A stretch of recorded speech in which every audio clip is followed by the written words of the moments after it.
तो कल सुनाया गया था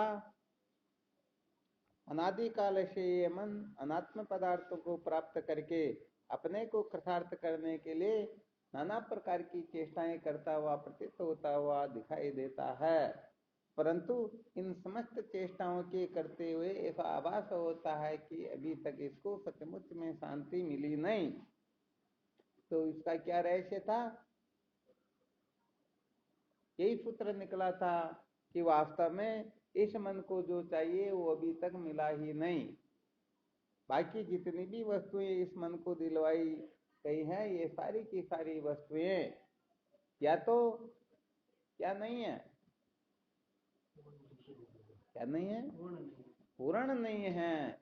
क्योंकि मन जो है केवल और केवल मात्र पूर्णता को चाहता है, अर्थात ये अनादि काल से अविनाशी वस्तु की खोज में है। जब तक इसे वह अविनाशी वस्तु मिल नहीं जाएगी तब तक ये शांत होने वाला, हाँ चाहे इसे कितना भी कुछ भी क्यों न दिलवा दो, बड़ी सी बड़ी वस्तु भी दिलवा दो, फिर भी जो देश काल वस्तु से विचिन्न है ऐसी वस्तु को प्राप्त करके ये मन सचमुच में शांत हो नहीं सकता। इसे सचमुच में शांत करने के लिए तो वही वस्तु चाहिए जिसको प्राप्त करने के लिए 24 घंटे लालायित रहता है। तो वास्तव में मन क्या चाहता है? हाँ, मन परमात्मा को पाना चाहता है। क्यों चाहता है परमात्मा को पाना? वाह क्या बात है, बहुत बहुत अच्छी बात है। तो देखो होता क्या है, इस संसार में प्राणी मात्र जो है सब जगह सुख चाहते हैं, सब समय में सुख चाहते हैं, सबसे सुख चाहते हैं। तो बताओ ये मन यदि परिचिन्न वस्तु को प्राप्त करके क्या कर लेता, अपने को धन्य बना लेता, धन्य समझ लेता, तो वर्तमान में मन की जितनी भी ये क्षण क्षण की भागा दौड़ी और चेष्टाएं जो है इस प्रकार की शेष रहती क्या? नहीं रहती। तो मन एक ऐसी वस्तु को चाहता है जो सब जगह पर हो, सब समय में हो, सबके अंतर्गत हो। हाँ, वस्तुओं को तो ये चाहता ही नहीं, समस्त वस्तुएं ऐसे क्यों न दिलवा दी जाए, फिर भी ये कहने का मतलब उन वस्तुओं का त्याग कर ही देता है। इससे यही सिद्ध होता है कि वास्तव में वह वस्तु सचमुच में सुख स्वरूप नहीं है। ध्यान देना अच्छी तरह से, क्या नहीं है? सुख स्वरूप नहीं है। अच्छा, ये सुख स्वरूप क्यों नहीं है, क्या कारण है?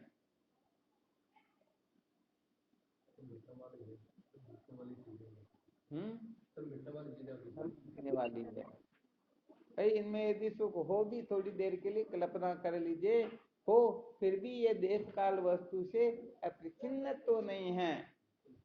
क्या नहीं है? हाँ, तो ये देश काल वस्तु से प्रचिन्न होने के कारण क्या होता है? हाँ, क्योंकि सब जगह सब समय में सबके अंतर्गत न होने से, नारायण न होने से सचमुच में ये इसको महत्व देगा ही नहीं, इसको पाने की चेष्टा करेगा ही नहीं।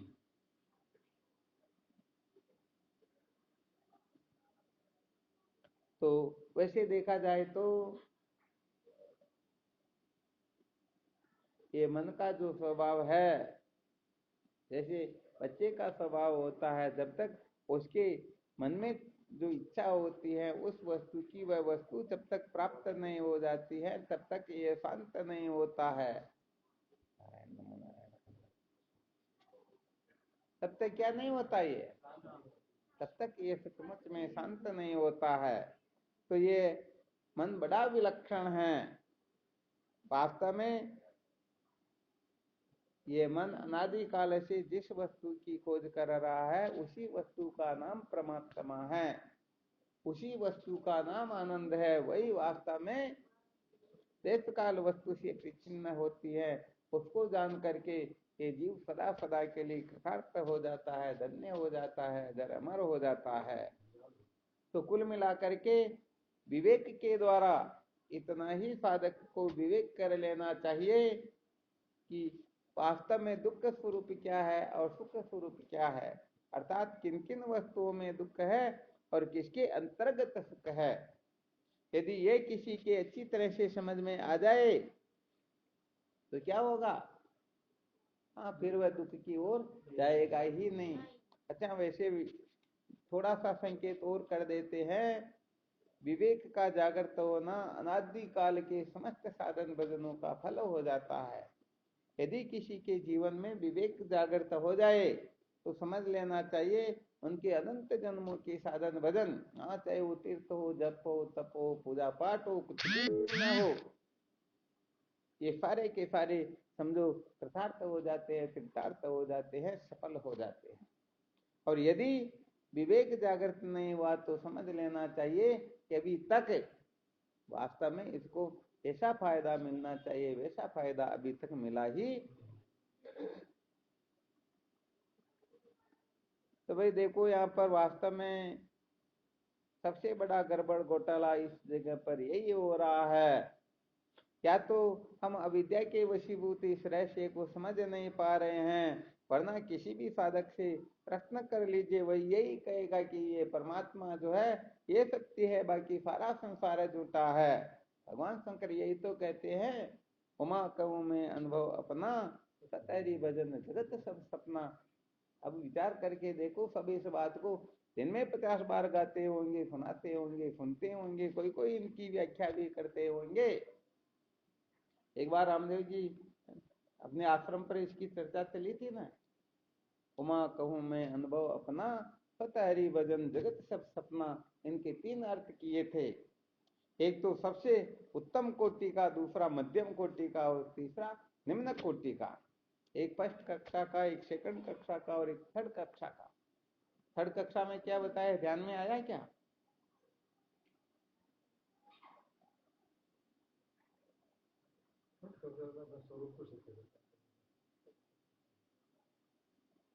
क्या बताया? नहीं, ऐसा थोड़ी। तीसरी कक्षा का सबसे नीचे श्रेणी का जो अर्थ, जिसको ये कथाकार लोग भी कह देते हैं, ये पंडित लोग भी कह देते हैं, और संसार के साधारण जीव भी इसी का गीत गाया करते हुए इस चौपाई का ये अर्थ होता है। हाँ, यदि इनका रहस्य हर कोई समझ ले तो फिर संतों की आवश्यकता ही कहाँ रह जाएगी। उमा कहूं में अनुभव अपना, सतहरी भजन जगत सब सपना। तो इसके अंतर्गत केवल मात्र संकेत किया गया है, उमा कहूं में अनुभव अपना, सतहरी भजन जगत सब सपना। भगवान का भजन करना सत्य है और बाकी सारा संसार झूठा है। ध्यान देना, ये तीसरे नंबर का अर्थ होता है। हाँ, अभी तो इसी ऊपर का अर्थ और होता है, और सबसे उत्तम कोटि का जो अर्थ होता है वो तो शंकर द्वैत वेदांत का मेरुदंड है, वो तो असली वस्तु है। अब वह समझ में आ जाए तब समझो हम इसका रहस्य समझ पाए, वरना यहाँ तक लोगों की पहुंच होती है ज्यादा से ज्यादा। क्योंकि यदि इस भजन को कोई सपना बता दे तो उसी समय लोग मरने मारने पर उतारू हो जाते हैं। तो इसे जो ऊंची कक्षा का अर्थ होगा उसके अंतर्गत सत्य केवल मात्र हरि है।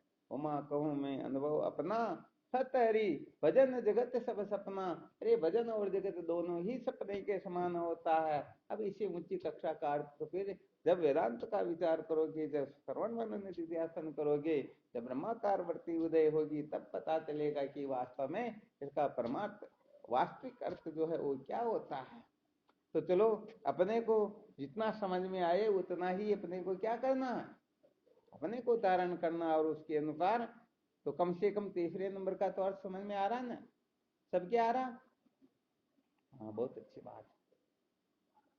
तो सत्य क्या बताया इसमें, भगवान के भजन को सत्य बताया और इस संसार को झूठा बताया। तो ऐसा लोग एक दिन में पता नहीं कितनी कितनी बार इनकी व्याख्या कर देते हैं, सब कुछ कर देते हैं, परंतु भगवान का भजन करते नहीं। भजन वो माया का ही करते हैं, संसार को ही महत्व देते हैं। बताओ, विवेक जागृत हुआ क्या? हाँ, सचमुच में विवेक जागृत नहीं हुआ। यदि सचमुच में विवेक जागृत हो जाए तो फिर वो भगवान के भजन को ही महत्व देंगे, इस संसार को महत्व देंगे ही। ये थोड़ी विशेष बात है। तो बताओ, हम सब इस बात को जानते या नहीं जानते? तो कहते हैं ना भाई, अंत में कुछ भी साथ चलने वाला, हाँ, सारा का सारा यहीं पर रहने वाला है। कहते हैं आप अकेला अवतरे, मरे अकेला होई, यूं कबही इस जीव का साथी सगा नहीं कोई। दल बल देवी देवता माता पिता परिवार, मरती बेड़ा जीव का कोई न राखनहार। इस संसार में कोई रक्षा करने वाला होता ही, परंतु फिर भी हम क्या कर रहे हैं, फिर भी भजन संसार का करें, भगवान का भजन कर ही नहीं रहे हैं। तो देखो यहाँ पर हम जिनको महत्व देंगे ना, उनका भजन स्वतः ही होगा। यदि हम संसार को महत्व देंगे तो भगवान छूट जाएंगे, और भगवान को महत्व देंगे तो संसार छूटेगा ही छूटेगा। यहाँ पर कोई दो घोड़ों के ऊपर बैठ करके कभी सवारी नहीं कर सकता है। हम क्या करना चाहते हैं, दो घोड़ों पर बैठ करके अर्थात संसार को भी राजी रखना चाहते हैं और परमात्मा को भी। हो सकता है क्या ऐसा? कभी नहीं हो सकता। इसीलिए तो संसार को बनाए रखकर कभी भी सत्य का साक्षात्कार किया जा सकता ही कभी नहीं किया जा सकता। क्या बात हुई? हाँ जी बेटा, बहुत अच्छा।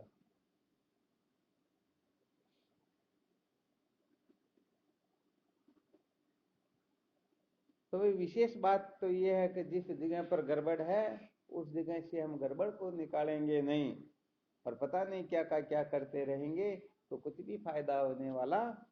जैसे कोई एक जगह पर ही खड़ा हो करके बहुत तीव्र गति से दौड़ रहा हो, परंतु पैर जगह पर ही, तो बताओ सुबह से शाम तक क्यों गाने के बेल को गरे ही कोस 50। वो गाने का जो बेल होता है ना, जब उसकी आंखें शाम को खोली जाती है ना, वो समझता है कि मैं तो बहुत दूर चला गया होऊंगा, परंतु जब आंखें खोलते हैं तो कहाँ पर रहता वो? अरे वहीं पर रहता जहां पर प्रातः काल उसने चलना शुरू किया था।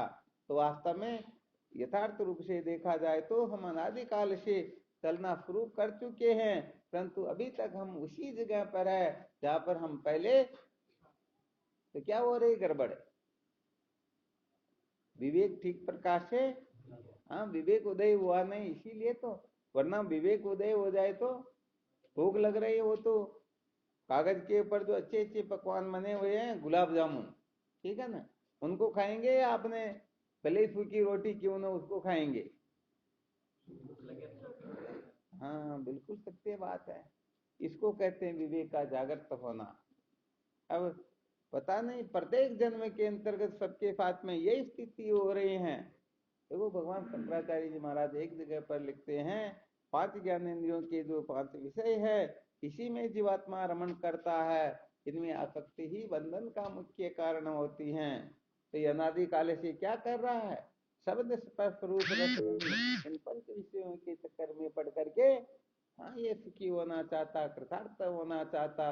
अरे भाई देखना होता है, हम जिस वस्तु को पाना चाहते हैं वह वस्तु सुख स्वरूप है या दुख स्वरूप है। यदि वह वस्तु दुख स्वरूप हो तो बताओ सुख मिल सकता है क्या? हड्डी के ढेर पर बैठ करके आज दिन तक कोई सुखी हुआ क्या? किसी को खुशबू का, सुगंध का अनुभव हुआ क्या? हाँ, तो यहाँ पर गड़बड़ यही हो रही है। हम इस शरीर को महत्व दे करके, इंद्रियों को महत्व दे करके, मन बुद्धि को महत्व दे करके, अर्थात मेरे को ऐसी व्यवस्था चाहिए, मेरे को ऐसा खाना पीना चाहिए, ऐसे भोग चाहिए, ऐसा होना चाहिए, ऐसा ठीक नहीं है, कहने का मतलब पूरा जीवन तो इसमें व्यतीत हो रहा है। और फिर हम चाहे मुझे भगवत तत्व की प्राप्ति हो जाए, भोग भोगते हुए भजन भगवत तत्व की प्राप्ति करवा सकते हैं क्या? कभी भी नहीं करवा सकते। अरे भाई, जैसे रेत को पीसने से तेल नहीं निकलता है, पानी को भिगोने से उसमें से घी नहीं निकलता ना। हम क्या करें, यही तो करें। अपने को अच्छी तरह से पता है कि सचमुच में इसे शांति नहीं मिलती, परंतु हम उसको किए बिना रहते ही।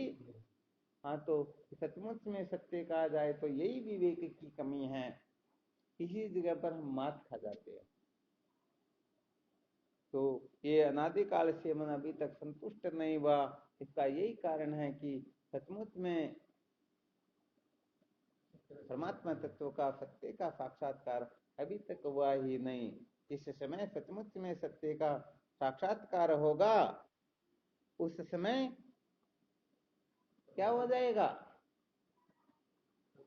हाँ, जैसे स्वप्न से जगने पर स्वप्न के दुखों का अंत हो जाता है, ऐसे ही तभी से मन को अपने असली स्वरूप का साक्षात्कार होगा। जैसे वो हरिण भगता रहता है, कस्तूरी कुंडल बसे मृग ढूंढे वन माए, ऐसे प्रभु गट गट बसे मूर्ख समझे नाय। तो वह भटकता रहता है, उसको पता नहीं है। तो ऐसे ही सचमुच में सुख जो है आत्मा का दूसरा नाम ही सुख होता है। वह सुख अपने भीतर ही है, बाहर सुख है ही नहीं। परंतु हम भीतर की ओर प्रस्थान नहीं करते, अंतर्मुख कभी होते ही नहीं। हम तो कहते नहीं नहीं, यदि हमारे भीतर सुख होता तो हमको इसका पता चलता। अरे भाई, गड़बड़ क्या हो रही है? कौन बताएंगे क्या गड़बड़ हो रही भाई?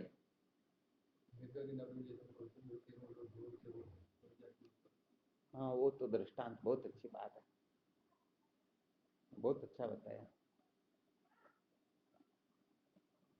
भाई। अपने भीतर ही आनंद हो तो अपने को कभी ना कभी अनुभव तो होना चाहिए ना। तो रामदेव जी ने बहुत अच्छा संकेत किया। हरिण जो है ना, उसके शरीर के ऊपर गर्मी के कारण धूल जम जाती है, इसलिए उसको उस का अनुभव नहीं होता कस्तूरी का। और जब थोड़ी बहुत बारिश बरसती है तो धूल साफ हो जाती है और उसे सुगंध आने लगती है। और इस तरफ क्या होता है, इस तरफ घास भी उदय हो जाती है। तो हरिण समझता है कि भाई इतने दिन तो खुशबू आ नहीं रही थी, अब ही आ रही है। इसका मतलब कोई घास ऐसी विशेष है जिसके अंतर्गत ये, अब वह दौड़ता है दौड़ता है दौड़ता है, परंतु कहीं मिलेगी क्या? वास्तव में खुशबू उसके भीतर ही है। तो जैसे उसके ऊपर मैल जम गई, वैसे ही अपने ऊपर भी या तो यही खत्म करना होगा ना। उस मैल का क्या नाम है? हाँ, वैसे देखा जाए तो उस मैल को कहते हैं मूर्खता। क्या कहते हैं उसको? मूर्खता कहते हैं ना। तो ये नासमझी जो है, ये नासमझी ही अपने को सचमुच में सत्य के साक्षात्कार से वंचित रखती है। नासमझी के कारण ही तो हम भटक रहे हैं। वास्तव में आत्मा आनंद स्वरूप, आत्मा के सिवाय भूमा वे तत्व सुखम न अल्पे मस्ति सुखम, कहते हैं नारद जी महाराज। कौन कहते हैं? सनकादिक ऋषि। जब नारद जी ब्रह्म विद्या के लिए उनके सानिध्य में उपस्थित होता तो सनकादिक ऋषि यही कहते हैं, नारद भूमा वे तत्व सुखम न अल्पे मस्ति सुखम, आत्मा आनंद स्वरूप है, बाकी सब दुख स्वरूप है। ठीक है ना? बहुत बहुत अच्छी बात। अच्छा, एक छोटा सा और संकेत कर देते हैं। क्या होता है कि अपने दीवार पर घड़ी लगा रखी है। क्या लगा रखी है? और घड़ी चलेगी तो आवाज आएगी या नहीं आएगी? हाँ, टिक टिक टिक टिक चलती रहती है। परंतु समझो बाहर डीजे साउंड निकल रहा हो, कोई जुलूस निकल रहा हो, अब आवाज आएगी या नहीं आएगी? अब आवाज नहीं आएगी। हम क्या समझते हैं, अरे भाई घड़ी खराब हो गई, घड़ी बंद हो गई, ऐसा हो गया वैसा हो गया। सच्ची बात तो यह है, वह बाहर की आवाज से ये आवाज दब गई है। अब यदि इस आवाज को सुनना हो तो क्या करना पड़ेगा? क्या करना पड़ेगा? केवल मात्र बाहर की आवाज बंद करनी होगी। बाहर की आवाज बंद होते ही ये आवाज पुनः, केवल काम इतना ही करना है ना। अब हम तो घड़ी खराब हो गई, ऐसा करो वैसा करो, इसमें लगे हुए हैं। तो केवल मात्र अपन जो ये बाहर की आवाजें सुन रहे हैं ना, इन आवाजों के, इन आवाजों की चकाचौंध में हम इतने पागल हो गए हैं, भीतर की आवाज अपने को आती ही कोई, देखो बाहर से ये जो आवाजें आ रही हैं इनको थोड़ा बंद करेंगे तो फिर भीतर की आवाज सुनाई देगी। और भीतर की आवाज क्या है, कोई बता सकते हैं? कौन बता सकते? चलो आज थोड़ा ये भी पता लग जाए। चलो,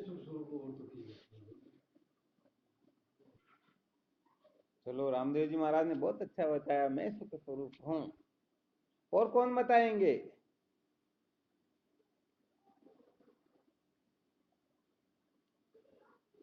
ये साधक लोग तो लगता सब नींद निकालते हैं, या तो सबकी इनकी वीडियो सबकी ऑन करवाएं ताकि ध्यान रहे कोई बैठे भी है या नहीं बैठे हैं। तो अरे भाई, कुछ क्या बात कोई बोलते नहीं हो? हमारे यहाँ तो आपको बताते बोले देख लो, साधक बैठे हुए हैं।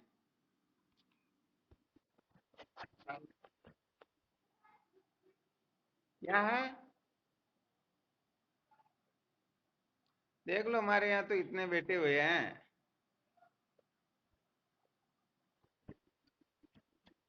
अरे गड़बड़ हो गई बेटे तेरी।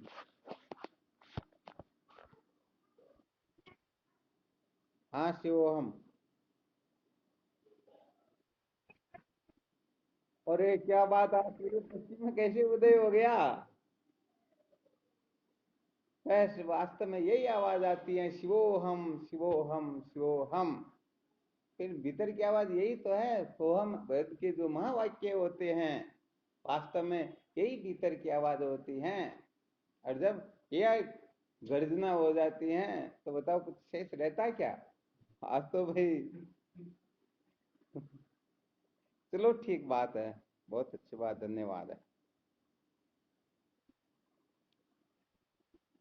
हाँ शिवो हम बोलो।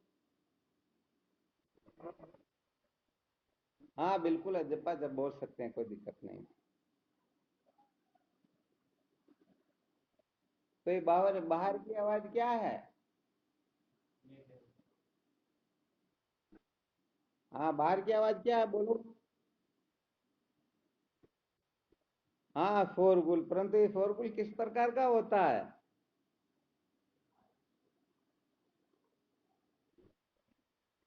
हाँ बिल्कुल, अनेक का होता है।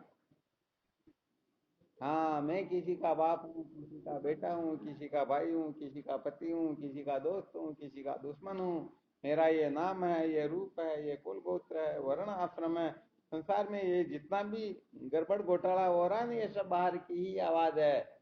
भीतर की आवाज तो केवल मात्र शिवो अहम, अहम ब्रह्मास्मि, यही भीतर की आवाज है। ये बाकी सब बाहर की आवाज होती हैं। हाँ, ये धर्म कर्म योग समाधि, ये जितनी भी ये सब बाहर की आवाजें होती हैं, इनको ज्यादा महत्व नहीं देना। भीतर का मतलब होता है जिसके भीतर और कुछ होता ही नहीं, ये बाहर ही होते हैं।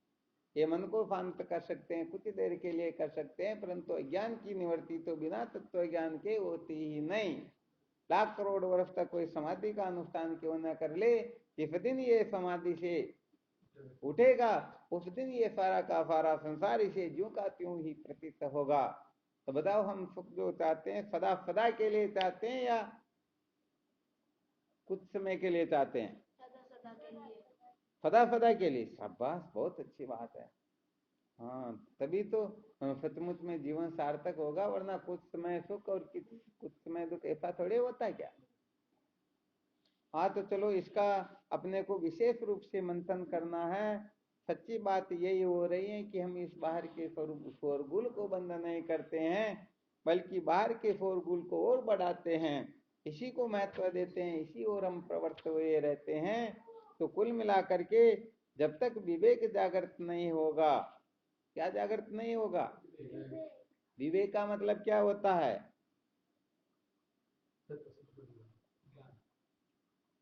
विवेक किसे कहते हैं?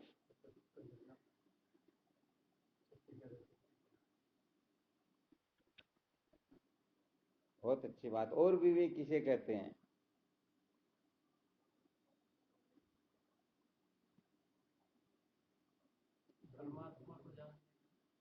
परमात्मा को जानने के ज्ञान को। नहीं, वो नहीं। तुम बताओ। अच्छी बुरी की पहचान। हाँ बस, बहुत बहुत धन्यवाद। विवेक का अर्थ होता है, विवेक जो है पृथकीकरण का नाम विवेक होता है। ठीक है ना? दो मिली हुई वस्तुओं को पृथक कर देना, ये विवेक कहलाता है। जैसे गेहूं और कंकर मिल गए, हम अलग कर सकते हैं या नहीं कर सकते हैं? तो इस अलग करने की शक्ति का नाम होता है विवेक। तो यहाँ पर दो चीजें मिल गई हैं। कितनी चीजें? आप सब चाहो तो एक एक चीज बता सकते हो। कौन सबसे पहले बताएंगे? दो कौन कौन सी मिली हुई है? गेहूं और पत्थर। ये तो दृष्टांत होगा बेटे, अब अपने को सिद्धांत में बताना। कौन जल्दी सबसे पहले?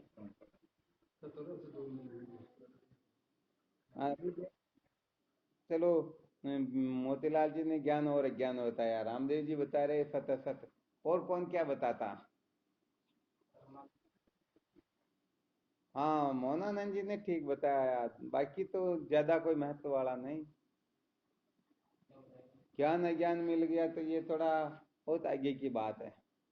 यहाँ पर विवेक जो होता है ना, विवेक किससे संबंधित होता है? ये विवेक जागृत होगा तो ये बातें आगे समझ में आएगी। तो यहाँ पर रमेश ने क्या बताया? जगत और परमात्मा और संसार मिले हुए हैं। यहाँ पर मोहनानंद जी बता रहे जगत और जगदीश एक हो गए। हम इस संसार को परमात्मा समझते हैं, परमात्मा को संसार समझ लेते हैं।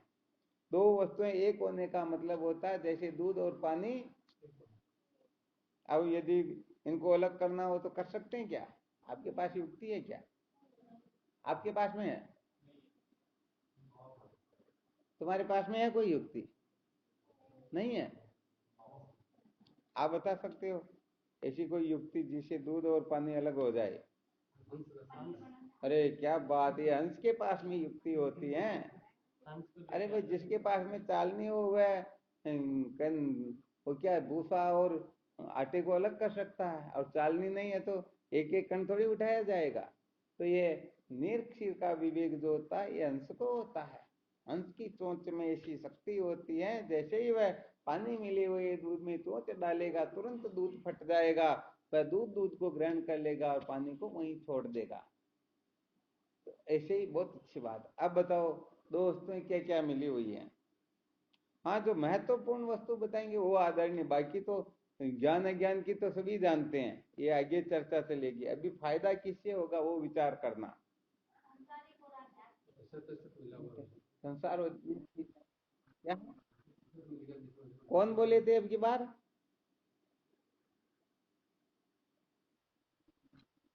हाँ, क्या बात, बहुत इसीलिए अब इसमें अपने को यही चलना कहाँ से, अपने को हम कहाँ पर अटके हुए हैं। तो सबसे अधिक महत्वपूर्ण यदि कोई वस्तु है तो आत्मा और अनात्मा है। हम आत्मा को अनात्मा समझते हैं, अनात्मा को आत्मा समझते हैं।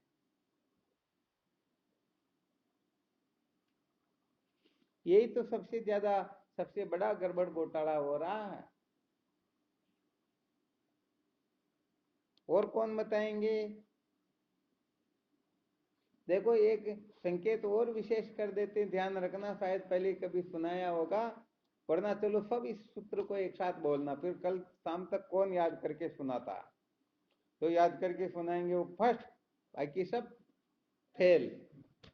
ठीक है ना? आत्मभ्रांति समरोग नहीं, आत्मभ्रांति समरोग नहीं, सदगुरु वैद्य सुजान, सदगुरु वैद्य सुजान, गुरु आज्ञा संपत्ति नहीं, गुरु आज्ञा संपत्ति नहीं, औषध विचार ध्यान, औषध विचार ध्यान। आ गया समझ में?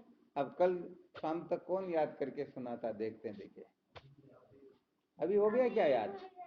किन किन को याद हो गया?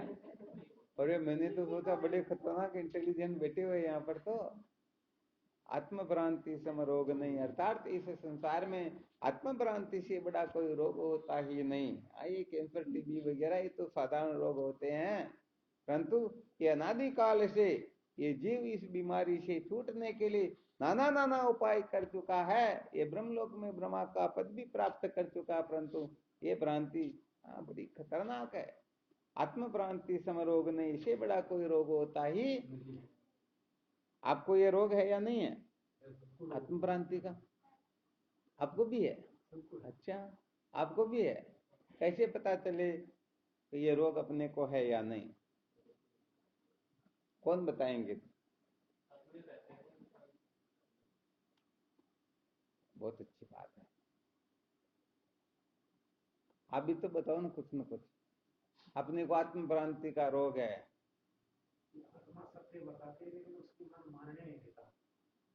नहीं, यहाँ पर बात तो ठीक, अपने को बताना।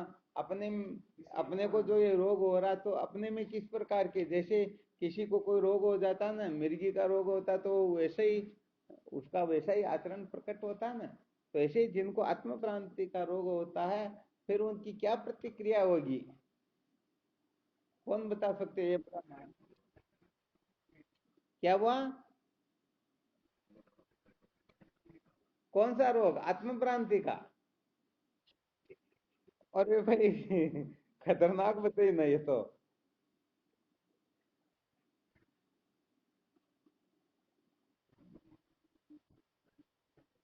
नहीं, सही बात बता रहे, गलत बता रहे हैं तो।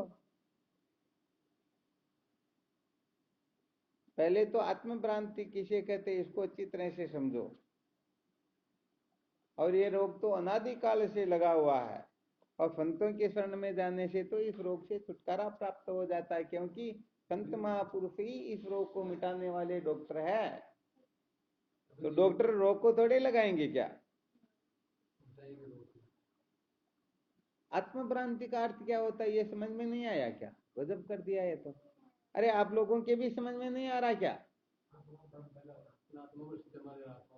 ऐसा ऐसा नहीं, बल्कि इसका थोड़ा एग्जाम्पल दे करके बताओ। ये तो फिर वो दूसरी बात हो गई।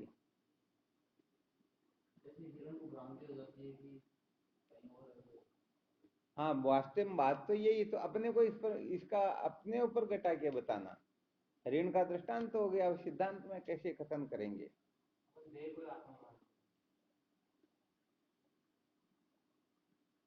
संसार में जो कुछ दिख रहा है वो सत्य है, ये भ्रांति ही है। अरे शाबाश मीनू, कुछ कुछ कोशिश करे। ऐसा कहेंगे तो फिर गड़बड़ हो जाएगी। यहाँ पर अपने को इस प्रकार से अपने वक्तव्य को प्रस्तुत करना है। अब अभी एक बताएंगे तो आप हजारों बता दोगे। आत्म भ्रांति होने पर, जैसे बीमार होने पर मरीज किस प्रकार की चेष्टा करता है, पागल हो जाता नहीं हो जाता है एक प्रकार से, ऐसे जिनको आत्म भ्रांति का रोग लगा होता, उनकी कुछ न कुछ क्रिया चेष्टा तो देखने में आती ना। तो कैसा व्यवहार करता है वो?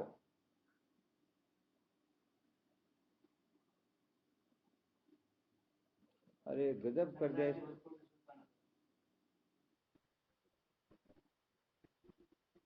अरे तो ऐसा कहो ना, यही तो आत्म भ्रांति, और क्या है?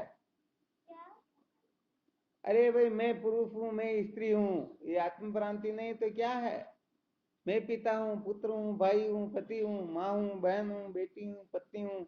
मैं काला गोरा हूँ, लंबा होता हूँ, बांका टेढ़ा हूँ।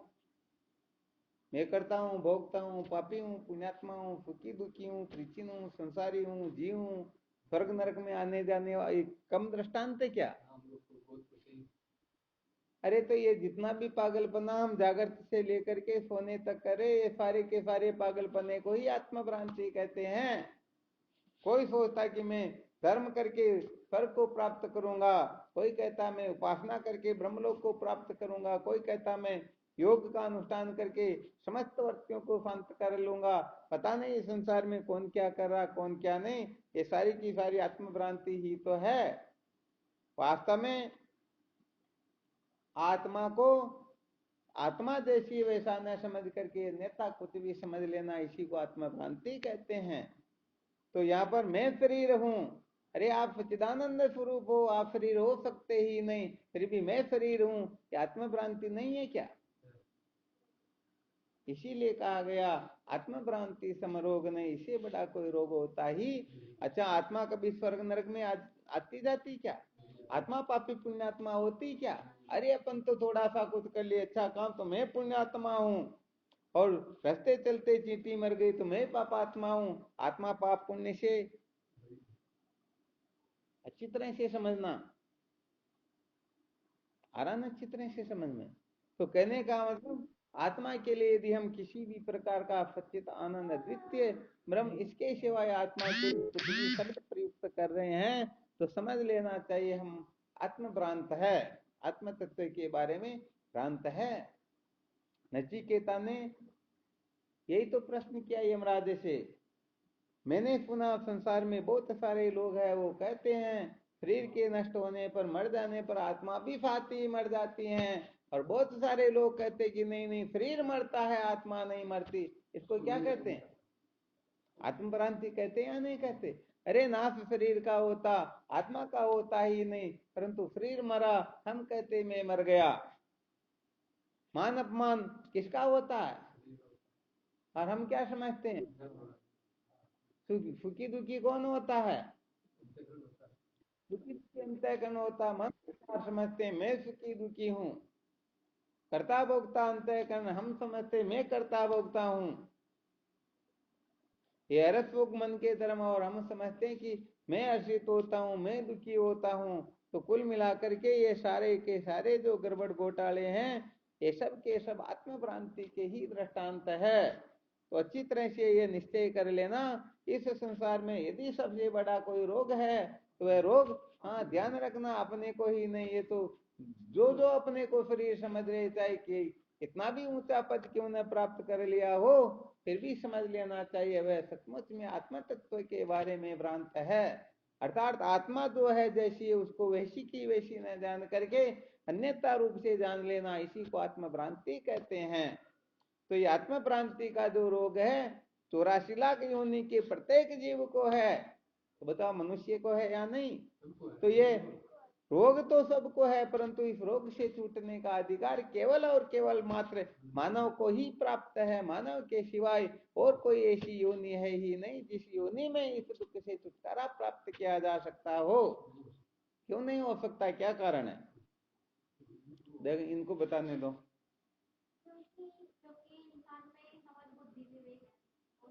इंसान में ही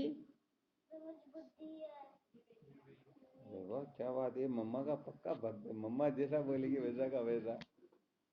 और फिर यही समझदार होता है, जो और जीव होते हैं उनको ये सब पता नहीं रहता, वो उनको संत भी कैसे मिलेंगे? अच्छा और बोलो क्या क्या मिलेंगे? मिलेंगे उनको? अच्छा होते ही नहीं उनके संत ही नहीं होते? ऐसे मनुष्य के ही होते हैं। अच्छा बहुत अच्छी बात। संत मिलते हैं तो क्या होता है? इस रोग से छुटकारा भी पाते हैं। कौन कौन से रोग से? ब्रह्म भ्रांति, आत्म। अरे वाह क्या बात है, बहुत बहुत गुड बात भाई। बहुत धन्यवाद। करण तुम भी बता।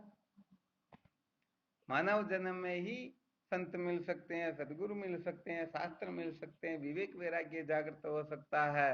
कहने का मतलब मानव योनि में ही वह समझ जागृत हो सकती है। बुद्धि जो है ना, हाँ इस बुद्धि को बनवाना पड़ता है। क्या करना पड़ता है? बाकी की योनियों में जो बुद्धि प्राप्त होती है वह बुद्धि या तो मौज मस्ती कर सकती है या पेट भर सकती है।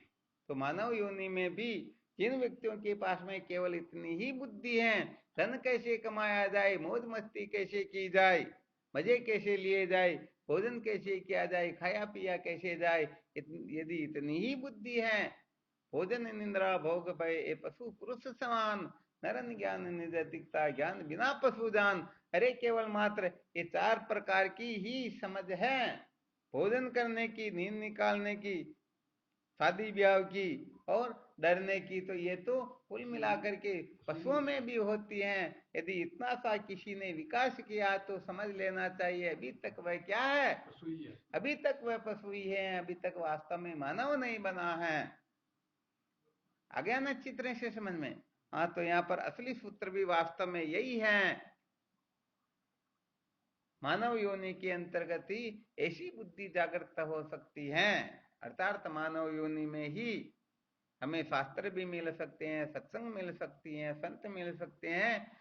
श्रोत्रिय ब्रह्मनिष्ठ गुरुदेव की प्राप्ति भी इसी योनि में होती है, और इसी योनि में हम विवेकादि साधनों से संपन्न होकर के वेदांत का विचार करके परमात्मा को प्राप्त करके सदा सदा के लिए कृतार्थ हो सकते हैं। समझ में आ गया? क्या कुछ नहीं आया? आ गया? शाबाश, बहुत बहुत धन्यवाद। समझ में आया कि हम जो है ये वाला मनुष्य जन्म होता है उसमें हम कुछ कर सकते हैं। मनुष्य जन्म में ही और कुछ जो योनियां होती है उसमें बस यही खाना पीना सोना बस यही होता, इसके सिवाय कुछ नहीं। क्या बात, बहुत बहुत धन्यवाद है भाई। देख लेना ये छोटा सा बच्चा अभी LKG UKG किस में पढ़ता था? 3rd में पढ़ता। तब देख लो इसकी बुद्धि का इतना विकास। और आप लोग फेंक कर टाइम पास में आ गया, कोई साल 2 साल घट रहे, किसी के 5-15 साल घट रहे, करीब करीब पास में आ गए, फिर भी बहुत धन्यवाद है।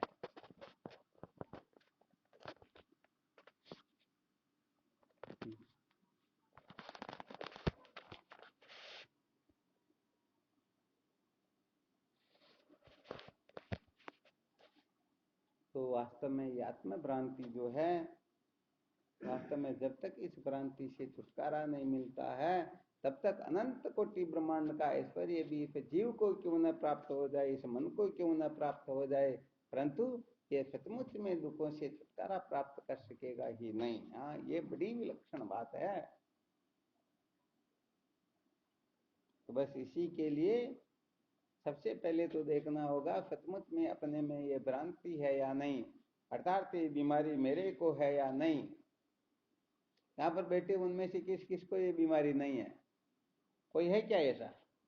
सभी को बीमारी है ये पक्का पत्ता? आपको भी बीमारी है? आपको भी है क्या बीमारी? अरे वाह, आपको भी है क्या? अरे पीछे छिप गए, पीछे छिपने से काम चलेगा क्या? है तो बीमारी बहुत ज्यादा। हाँ, ये तो मुंह को भी छिपा कर आते कहीं। हाँ नहीं, बहुत अच्छी बात। कानून नियम मर्यादा भी यही। तो वास्तव में देखा जाए तो ये जो बीमारी है सबको है। फिर देखो बात ऐसी है, जब तक अपने को बीमारी का पता चले ही नहीं तो हम बताओ डॉक्टर की खोज में निकलेंगे क्या? क्या हम दवा का सेवन करेंगे क्या? हम तो हो सकता है शुगर की बीमारी हो रखी हो, पता ही नहीं है, तकलीफ हो रही, सहन कर रहे, परंतु फिर भी मिठाई खाने के लिए पागल होकर के रहते हैं, क्योंकि ये मीठे का नाम सुनते ही वो जीभ पर पानी आने लग जाता है। हमारे एक संत ऐसे हैं जिनको शुगर की बीमारी है, परंतु काजू कतली मिल जाए तो आधा किलो तो खाएंगे ही खाएंगे, फिर भले गोली ले लेंगे, कुछ भी कर लेंगे। तो ये संसार बड़ा विलक्षण होता है वास्तव में। इसीलिए आत्म तत्व का बोध होता ही नहीं, इधर प्रवृत्ति होती ही नहीं। अरे यहाँ पर तो बाहर की आवाजें सब बंद करनी होती हैं, तब जाकर के वो भीतर का प्रकाश होता है, तब जाकर के भीतर की आवाज को सुनी जाती है। तो ये अच्छी तरह से समझ में आ जाए कि वास्तव में वासना की आवाज क्या होती है और वास्तव में आत्मा की आवाज क्या होती है, ईश्वर की आवाज क्या होती है। यदि कोई इस रहस्य को अच्छी तरह से समझ ले तो समझो वह कृतार्थ हो चुका, उसका जीवन धन्य हो चुका है। वास्तव में देखा जाए तो हम वासना की आवाज में ही 24 घंटे पागल होकर के भटकते रहते हैं, ईश्वर की आवाज को हमने कभी सुना ही नहीं। अरे सुना तो क्या, हम पहचानते भी। इसीलिए ये वासना की जो आवाज होती है ना, इतनी खतरनाक होती है, इसको पूरी करने के लिए हम पता नहीं क्या क्या कर बैठते हैं। इसलिए ईश्वर की आवाज जब आप सुन लोगे, सचमुच में ईश्वर की आवाज क्या होती है बात समझ में आ जाए तो कल्याण हो जाता है। वरना सच्ची बात है, रोने पछताने के सिवाय, भटकने के सिवाय कुछ भी मिलता ही।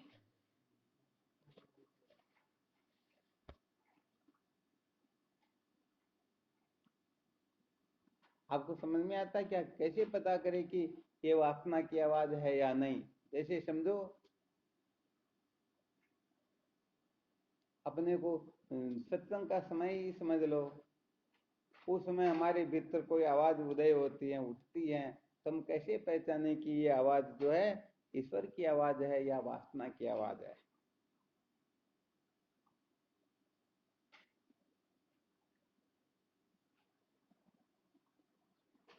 कुछ फॉर्मूला है क्या? सूत्र है क्या कोई ऐसा? ये वो तो बताओ।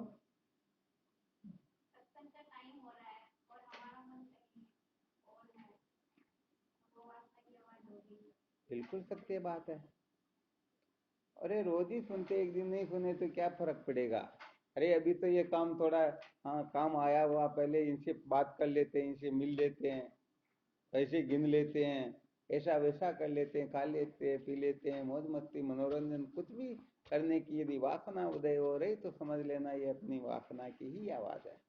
ईश्वर की आवाज होती है, जिससे हम आत्म कल्याण की ओर प्रवृत्त होते हैं, उसी को ईश्वर की आवाज कहते हैं। और जिससे हमारा पतन होता, हम संसार की ओर प्रवृत्त होते हैं, उसी को वासना की आवाज कहते हैं। हाँ, ये जिस दिन हम पहचानना समझ लेंगे कि वास्तव में आवाज किसकी है, तो सचमुच में हम वास्तव में वासना की आवाज को हम ईश्वर की आवाज कहते हैं, और ईश्वर की आवाज को हाँ क्या बात करते। इसीलिए तो कहने का मतलब समय मिल जाए तो ठीक नहीं, जबकि मानव जीवन केवल और केवल मात्र सत्य के साक्षात्कार के लिए ही मिला हुआ है, और किसी काम के लिए मिला ही, फिर भी हम सत्य के साक्षात्कार के लिए कुछ नहीं करते, और जिसके लिए नहीं मिला, जिसके लिए 84 लाख योनियां पड़ी हुई हैं, बस वही काम हम रात दिन करते हैं। इसलिए ये ईश्वर की आवाज बड़ी विलक्षण होती है, ये समझ में आ जाए तो समझो सचमुच में जीवन सार्थक हो जाता है, जीवन धन्य हो जाता है। चलो ठीक, फिर करना है यहाँ पर चिंतन मनन, फिर कल और विचार करेंगे। और किसी प्रकार की शंका हो तो देख लो, आज 2-4 सूत्र तो बड़े विशेष थे, अब इनके ऊपर यदि विचार करेंगे तो एक एक सूत्र पर भी काफी समय तक विचार चल सकता है। तो ये मोस्ट इंपोर्टेंट बिंदु यही होते हैं, इनको बहुत अच्छी तरह से हमें समझना है, और इसको समझने के लिए मानव जीवन मिला हुआ, और किसी को समझने के लिए नहीं।